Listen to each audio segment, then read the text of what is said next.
Magandang umaga, Canada. And of course, mabuhay ang Pilipinas at lahat ng mga kabayan natin anywhere in the world na inaabot po ng ating maliit na YouTube channel, Datol Order, Mon Datol po.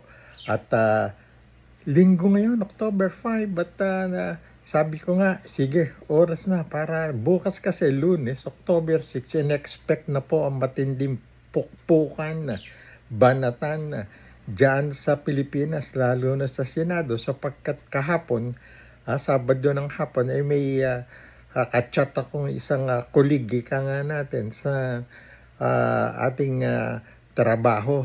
Hanggang ngayon po, journalist pa naman tayo.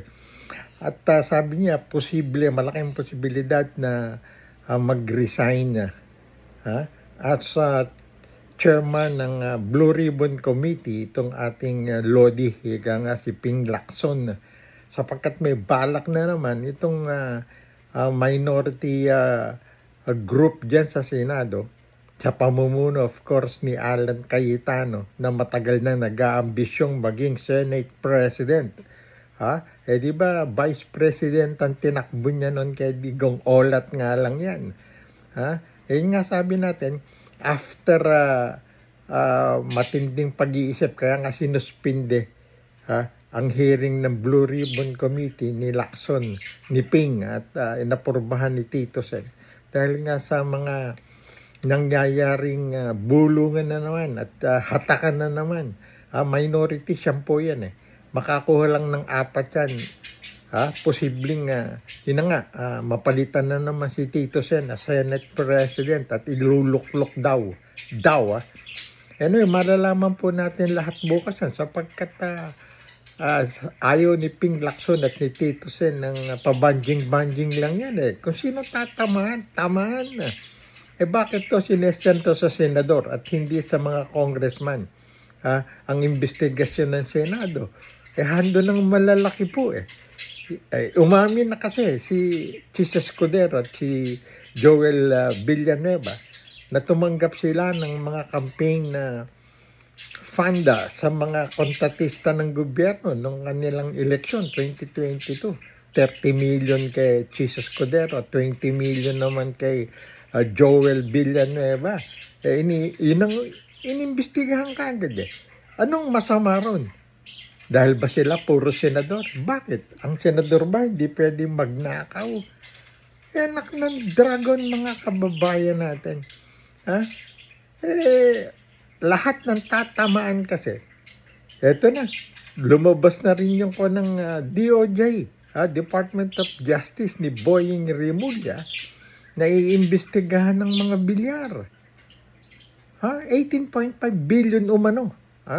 Ang nakana naman nito ng pamilya at saka ng mga kaanak at mga kaibigan na pondo, government fund sa kanilang mga proyekto, kasama rin yung flood control. Las Piñas lang liit nun.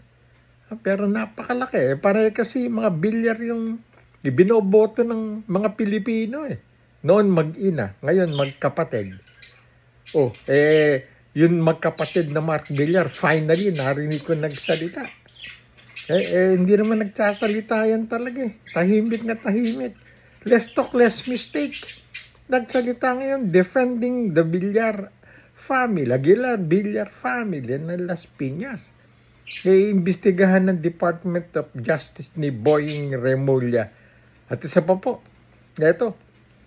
si Boying Remulla po, ayon sa aking mga kaibigan dyan sa Pilipinas na mga matitinding journalist, natin, yan ang magiging susunod na ombudsman. At pag nag-ombudsman yan, tandaan nyo mga kababayan natin, mabibilang ko yung pamilya Duterte. Sa tingin ko, sa dami ng kaso niyan. Kaya pinipigil nilang maging ombudsman si Secretary Boying Remulla. Anyway, balikan natin itong si Lodi Ping Lacson. Bibigyan na niya bukas, Lunes, yung kanyang draft ng resignation as chairman ng Blue Ribbon Committee. Para siguro matwat o mapigil yung sinasabing kudita na naman sa Senado. Ang gulo ng Senado. Napalitan si Chisa Escudero because of hindi magandang pamamalakad at pagtanggap niya ng mga donasyon sa election na campaign niya noong 2022. Bawal sa omnibus election law yun. 1 to 6 years imprisonment. At saka matatanggal na siya sa pagkasenador at hindi na pwedeng tumakbo kahit anong pwesto, kahit barangay tanod man lang. Pag natalo yan sa investigasyon sa kaso ng Comelec po kasi ang nag-iimbestiga dyan isa pa po, sabi ko nga doon sa sinwrite up ko kahapon, si Chairman George Garcia ng Comelec, naging abogado ni Chisa Escudero at saka ni Bongbong Marcos sa mga previous cases sa Comelec. Kaya mag-inhibit daw itong si George Garcia, chairman na yan ng Comelec, sa pagdinig sa trial hindi naman trial, hearing ng Comelec and Bank sa kaso ni Chisa Escudero saka ni Mr. Lubiano, yung nagbigay ng 30 million contractor dyan sa Sorsogon na nakakuha ng mahigit 100 contract nung manalo si Chisa Escudero, kaibigan pala. Anyways, sino ilalagay nila na kung sakali man ibabalik kay Marcoleta, yung Blue Ribbon Committee chairmanship, ng dragon na.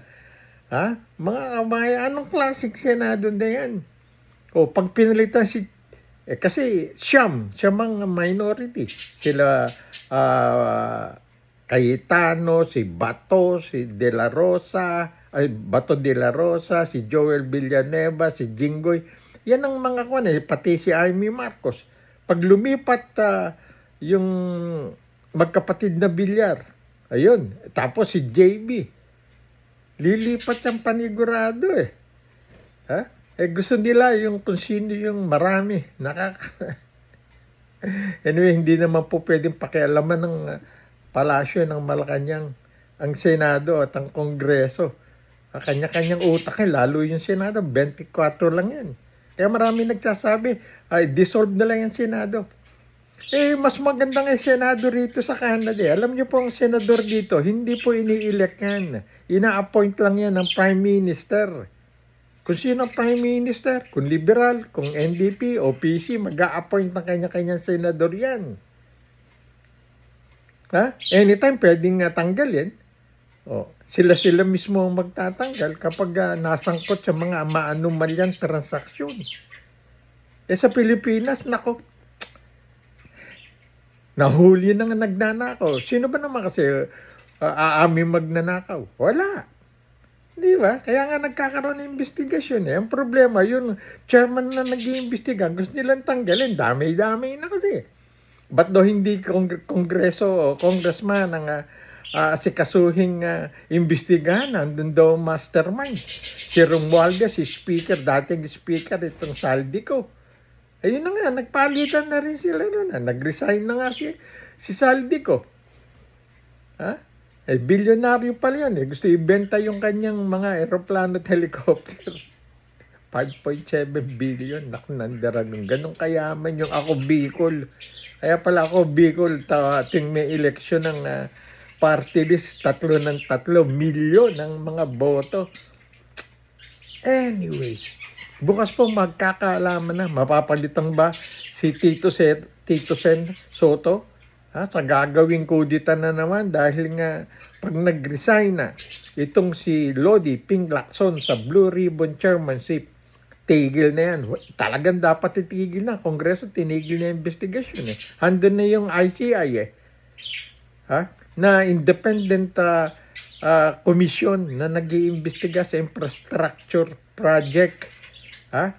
Tigilan na rin ng Senado yan. Talagang ganyan 24, kailangan meron kang 13 go 14. 12. Kaya yun, kaya bumaliktad nung 3. Itong si Jinggoy, si JB Ejercito, nagsalita na, gusto na niya lumipat sa minority. Hindi kapatid niya kahit paano. Kapatid. Kaya yung mga kababayan natin Pilipino, next time huwag kayong boboto ng magkakamag-anak o magkakapatid. Lalo sa Senado, naknandagang magkakapatid. Ilang magkakapatid yan? Huh? Yung dalawang tulpo, yun, sama kila Tito Soto kasama yun. Si Erwin at si Lodi, si RTI, si Rapi Tulpo. O, itong mga dalawang bilyar, siguradong lilipat yan, magkapatid na Cayetano.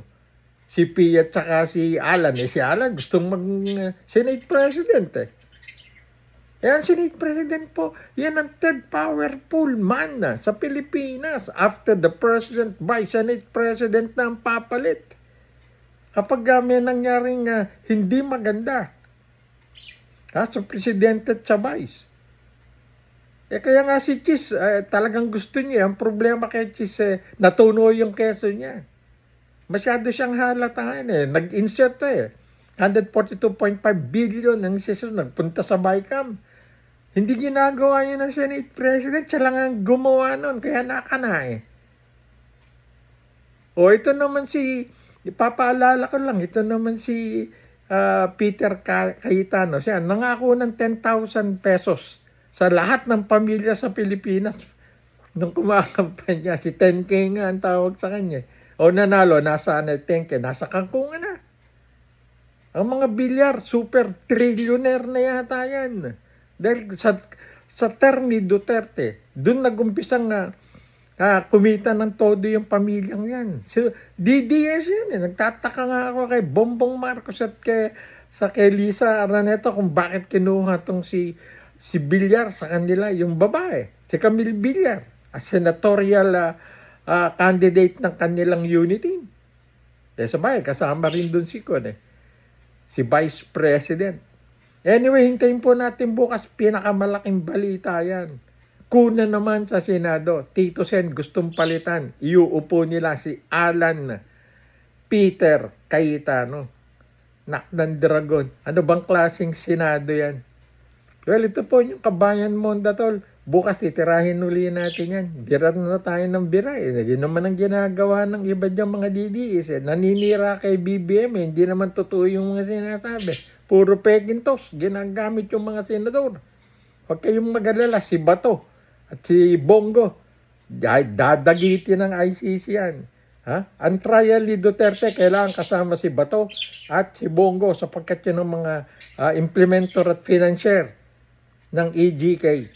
Magandang umaga po, mga kababayan. Please like, share, subscribe naman sa maliliit nating kasamang YouTube channel content creator. Magandang umaga po sa inyo lahat.